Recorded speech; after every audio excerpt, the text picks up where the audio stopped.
a community of art and culture, music, dance, sports, etc., with stories that has always been told, history that will never be forgotten, legacies that we will always protect, people with prophetic visions that inspired the world. This is Trenchtown, Jahmekyah.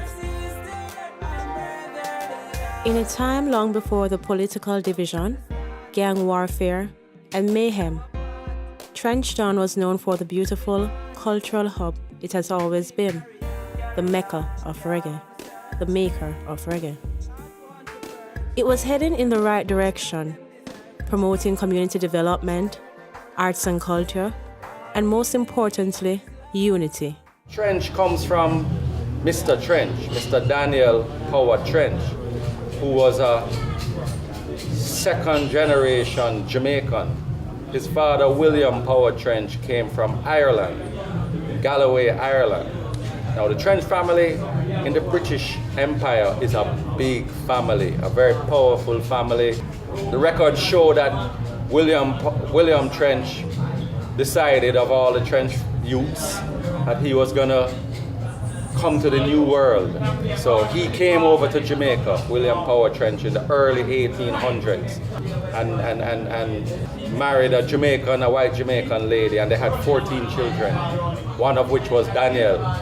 Now Daniel is on record as being appointed by the Queen to deal with tax collection and that sort of stuff. As I said, they were a powerful family.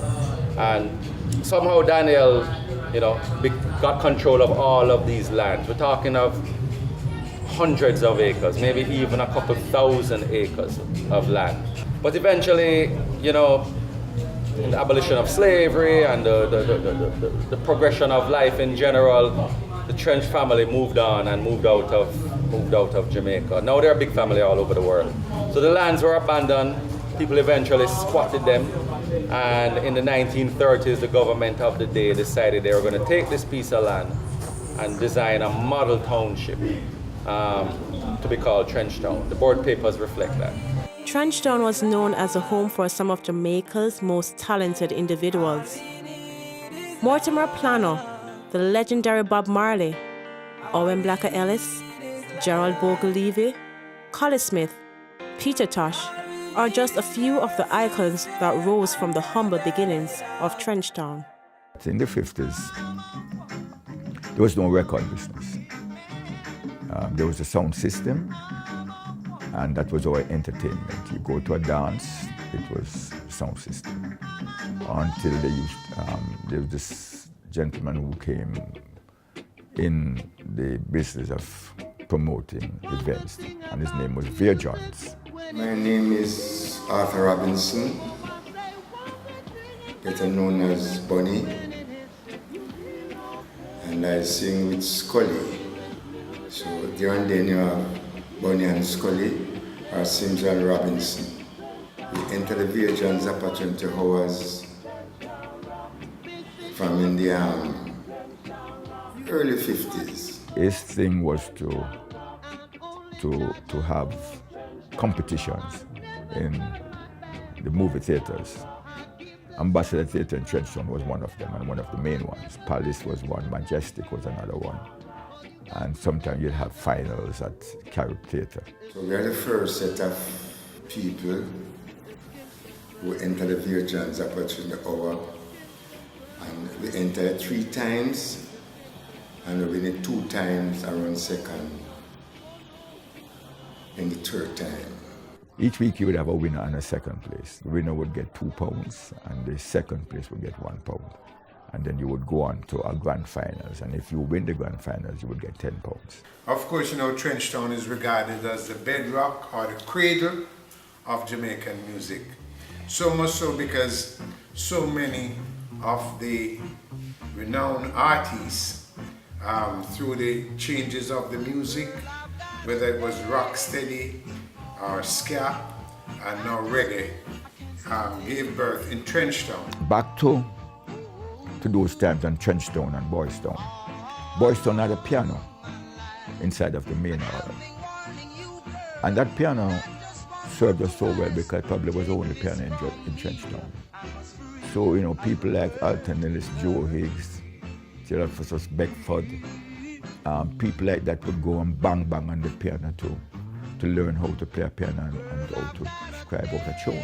My group, known as the Jamaicans, early on were called the Miracles, had our early days at the gate of Rita Marley's auntie's house, where Rita Marley herself was a young girl there, and that's where we did our great practice. What Coxsone and Duke used to do was to go to the movie theaters to watch the competition, and out of the company they would see artists that they would like and use them to cut records for their sound system, so that they could, the thing was, I must play a tune that you don't have. So by recording your own, you're the only one who would have it. So that's how the whole thing of recording started. When you talk about reggae music was here before Bob come. You have man like Stranger Colt, same Bonnie and Scully. They was doing reggae music before Bob come. Bob gonna just come bring out the revelation that lives within reggae music.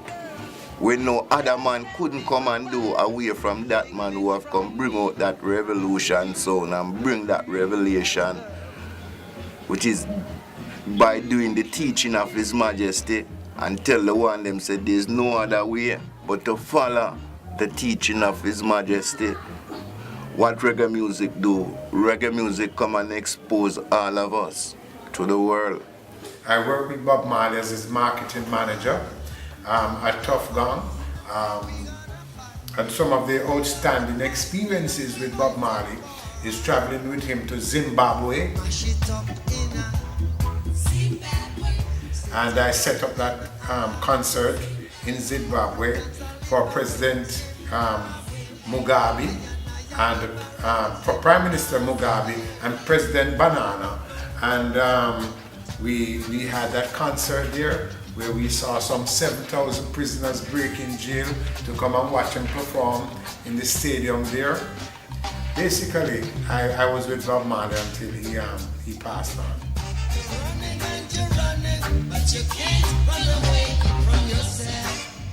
In 1966, during the arrival of His Emperor, Haile Selassie, on his visit to Jamaica, Mortimer Planner, referred to by academics as a teacher within the context of the faith given his life work.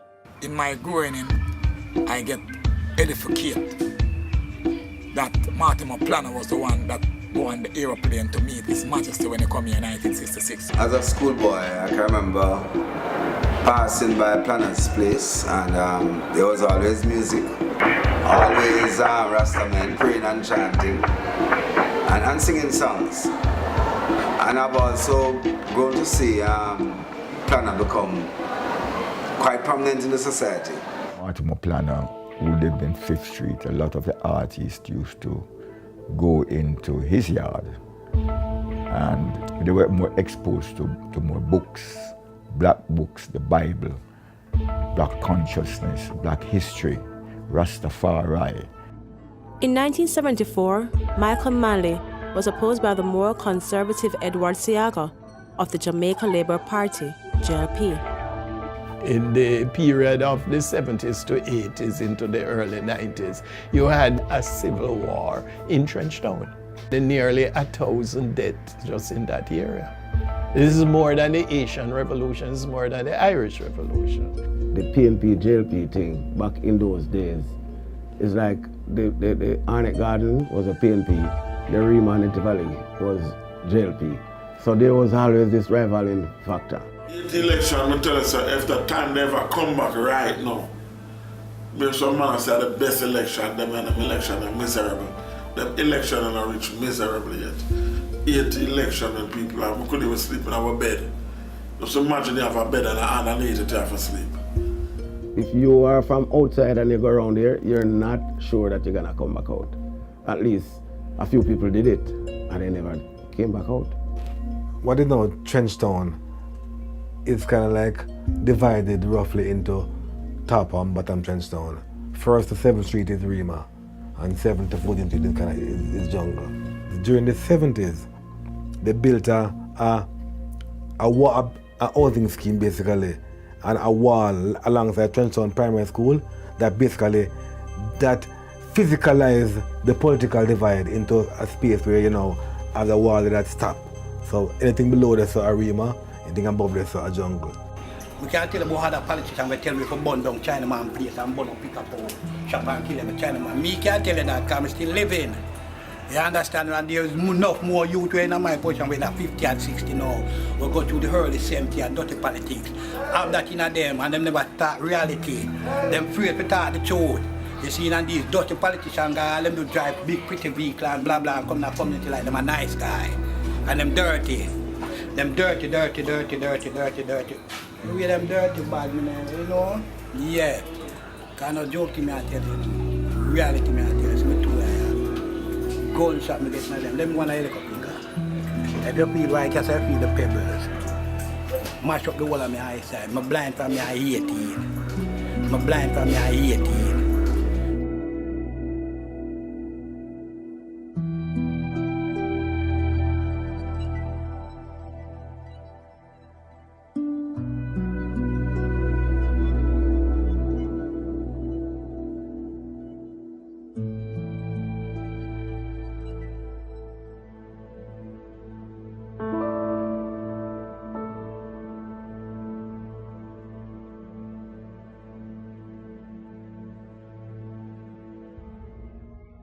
I'm Omar Davis, former university lecturer who had no intention to enter representational politics. But in a previous administration, the finance minister, Hugh Small, resigned overnight, and Prime Minister Patterson, who was Prime Minister then, asked me to succeed him.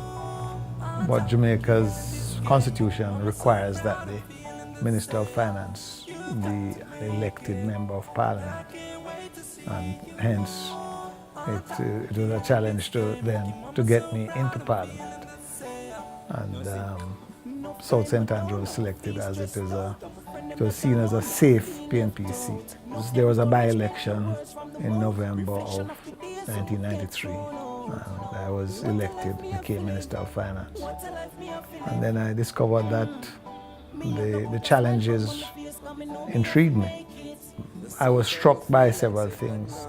The sanitary situation, the sort of degree of hopelessness, the low levels of attendance at school and the consequential low educational status, the high levels of unemployment, the approach to starting dances at 11 and going through the night. All these were totally new to me.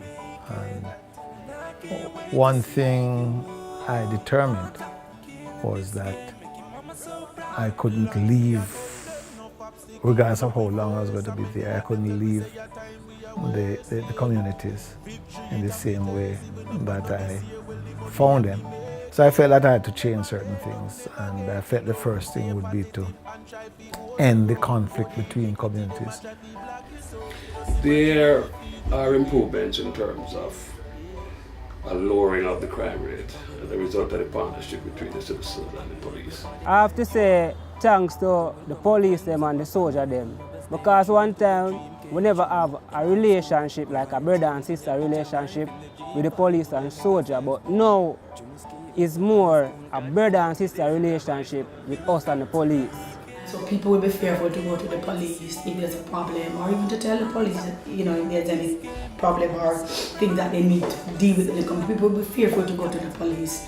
People will be killed, you know, if they're identified as, you know, persons who report to the police station. So people will be fearful. And so because of that, not only murder rates were high and all of that, but domestic violence were high. Incest and all these things were very high because people were fearful. Now that there's a synergy and there's a collaborative effort, not only through the youth, the police youth club, but also the community arms of the police. People are no longer labeled as informers, and the police are free to come in at any time, and that is one of the reasons to why, because there's the communication as heightened between the resident and the police. My hope and dream for Trenchtown is that the younger generation will be able to see their true potential. The first time Dr. Morgan decided to move the office down into Trenchtown, I found it challenging. Right? I've never worked in Trenchtown before. I only drive through Gem Road to Crossroads or through the area. And to sit in an office in this area, I thought it was really hard.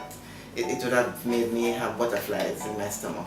But to hear about the area and to come into the area is a total difference. One of the main contributions that I personally and AIR makes to the community is the provision of work. It is well known that communities like Trenchtown are stigmatized, and you will meet young people who tell you that when they go to seek employment, they sometimes have to use a different address because employers may have a prejudice against the particular community. We have been able to break down that barrier by providing employment to hundreds of persons.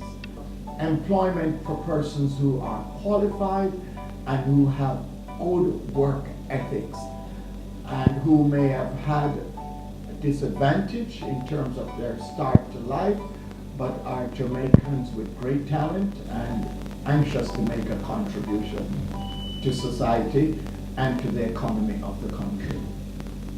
The social sore, known as unemployment, forced community members to find alternate ways to sustain themselves and families.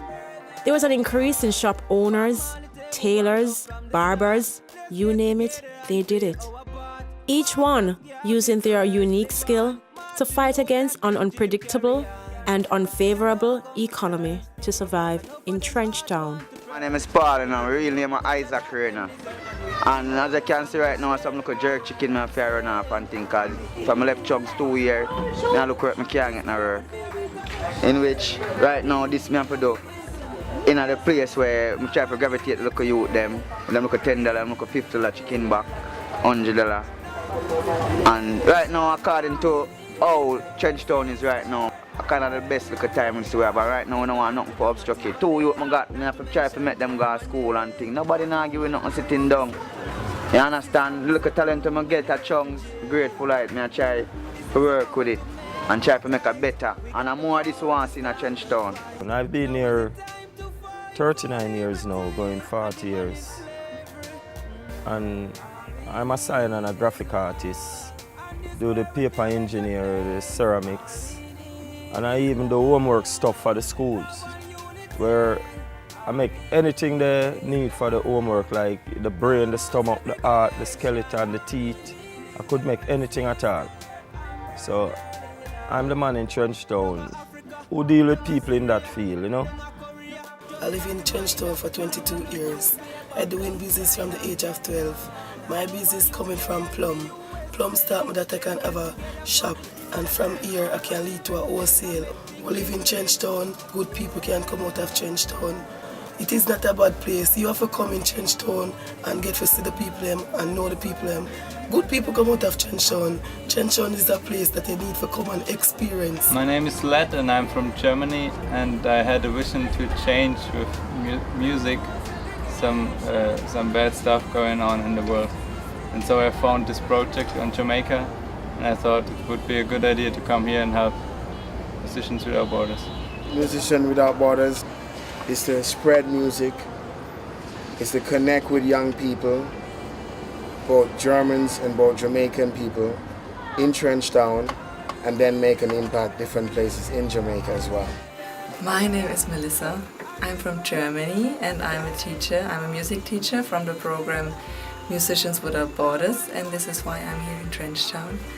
And I really like Trenchtown. Hi everyone, we are here from Colombia and from Chile in South America, here in Trenchtown. I've been through in Trenchtown just a few times, just passing through, and it's I appreciate it because it's a real Jamaican culture, and everything that you can see here around is really Jamaican. Different than some places that touristic that you go, here is really Jamaican culture. Music Only Grandson is the German name, but in English, Musicians Without Borders. And we brought them to Jamaica, and it's called Project Trenchtown. This is where we're launching from to try to work with the youths them of the next generation. Trenchtown is a legendary place in Jamaica. It's a place from which so many of our talented musicians have come. Lively up yourself. Reggae is an order bread. What you gonna do? What you gonna? Hey. Lodi si bega, lodi si bega, lodi si bega, lodi si bega. Sit.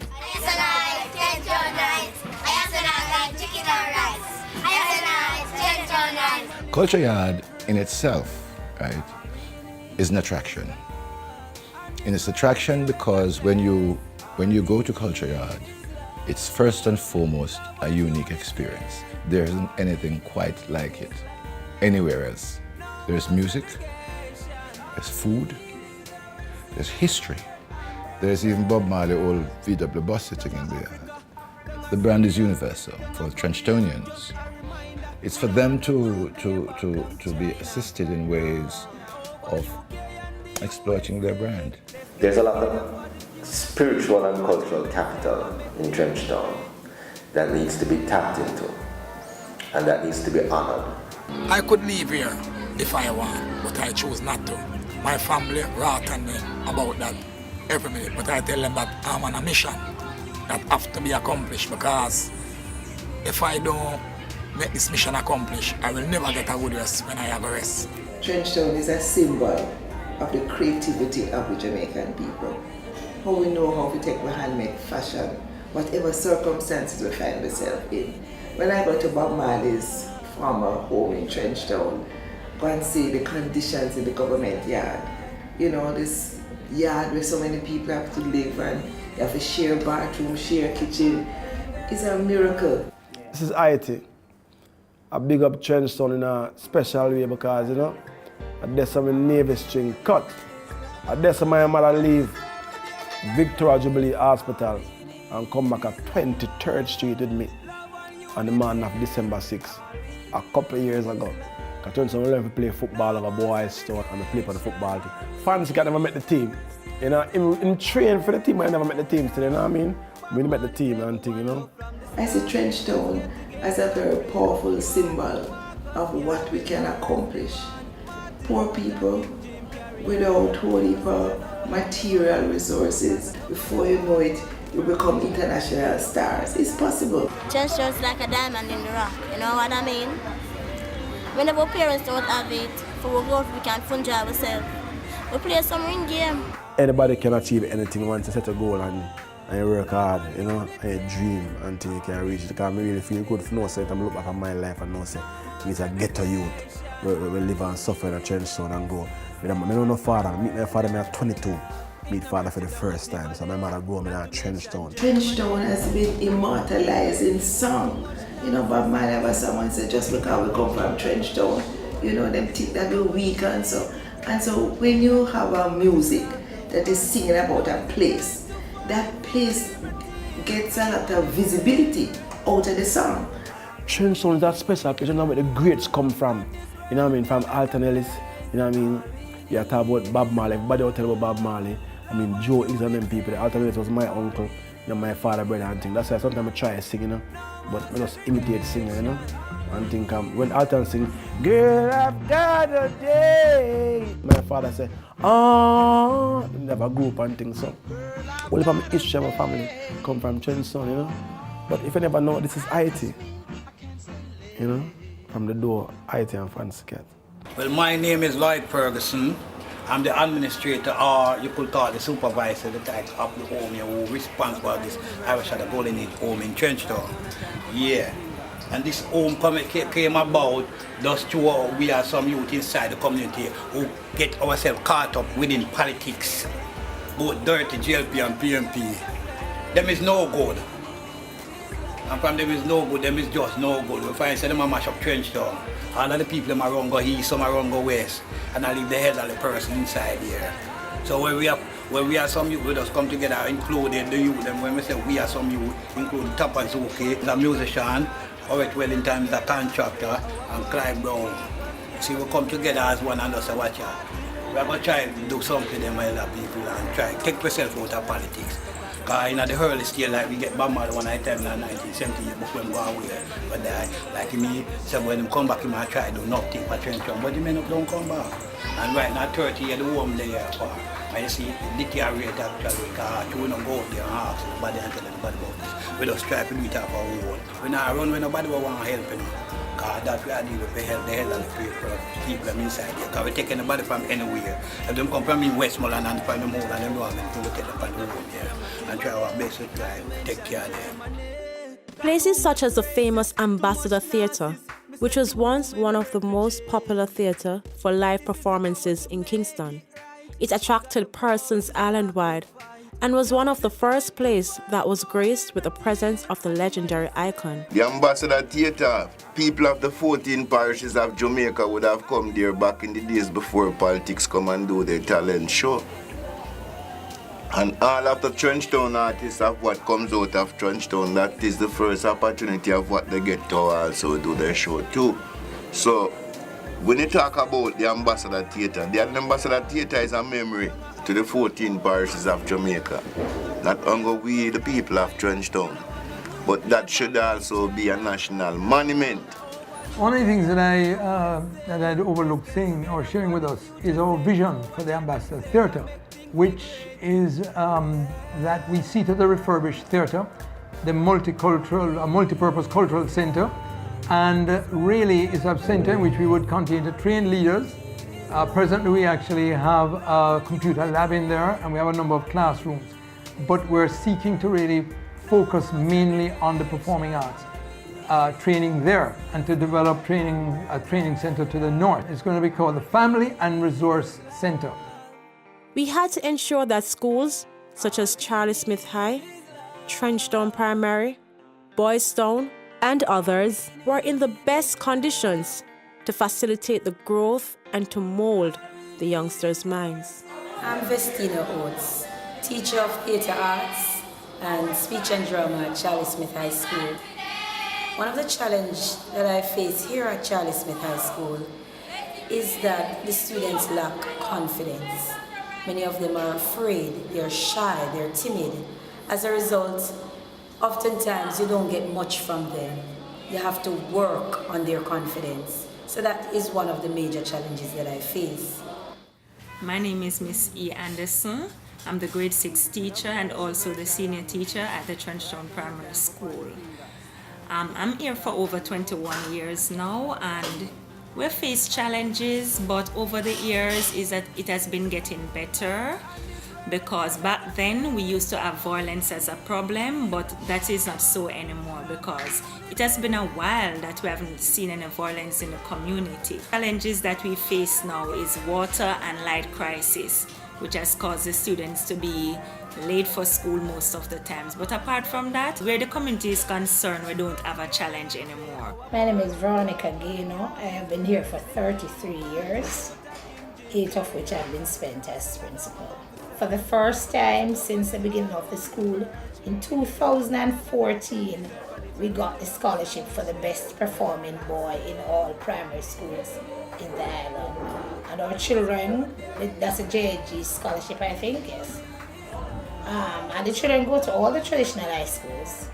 Right now, if you go to any traditional high school, we have children in there.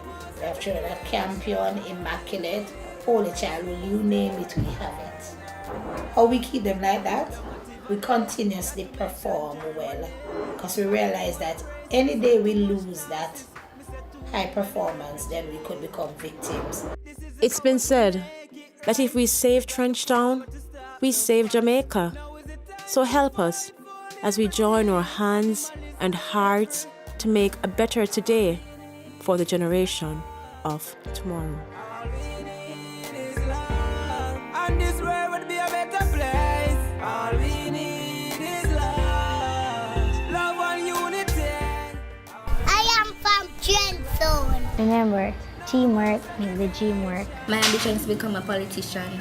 It's time to make our future bright. Bob Marley tell we one love from the start. Let's get together and play our part. Marcus Garvey's verse live on. Martin Luther King, Jim carry on. Me say I love to come for serve, because I know for them heart want to purge. Me give them love because of that them deserve. And if I really love the song, they'll share it to the world and sing. All we need is love, and this world would be a better